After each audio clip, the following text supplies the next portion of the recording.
বাংলাদেশ জাতীয়তাবাদী ছাত্রদল সাতক্ষীরা শহর শাখার পক্ষ থেকে সকলকে সংগ্রামী শুভেচ্ছা।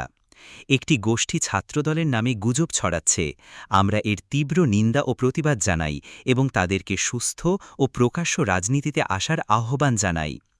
পরিবেশ রক্ষায় বিএনপির ভারপ্রাপ্ত চেয়ারম্যান তারেক রহমানের অন্যতম উদ্যোগ হচ্ছে ৫ বছরে ৫০ কোটি গাছ রোপণ। এই লক্ষ্যে ছাত্রদল কেন্দ্রীয় সংসদ বিভিন্ন সময় বৃক্ষরোপণ কর্মসূচি চালিয়ে যাচ্ছে।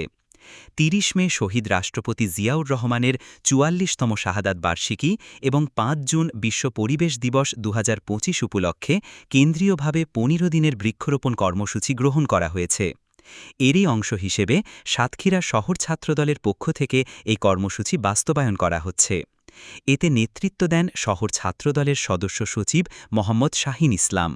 উপস্থিত ছিলেন যুগ্ম আহ্বায়ক মহিউদ্দিন কুরাইশি, আহ্বায়ক সদস্য শরীফুল ইসলাম, আরিফুল ইসলাম নয়ন, সাবেক ছাত্রনেতা সাব্বির হোসেন, ওয়ার্ড ছাত্রদল সভাপতি নাদিম হোসেন, সহসভাপতি বিল্লাল হোসেন, যুগ্ম সম্পাদক আসলাম, সরকারি কলেজ ছাত্রদলের মাসুদুল আলম, নাফিজ আহমেদ, দিবানৈশ কলেজের তামিম ইকবার, সিটি কলেজের রুবাই ও অন্তু, আহসানিয়া মিশনের হাফেজ মুন্না, পলিটেকনিকের সুমন, টেকনিক্যাল স্কুল ও কলেজের আরাফাত হোসেন, সাবেক ছাত্রনেতা রাশেদ সহ অন্যান্য নেতাকর্মীরা।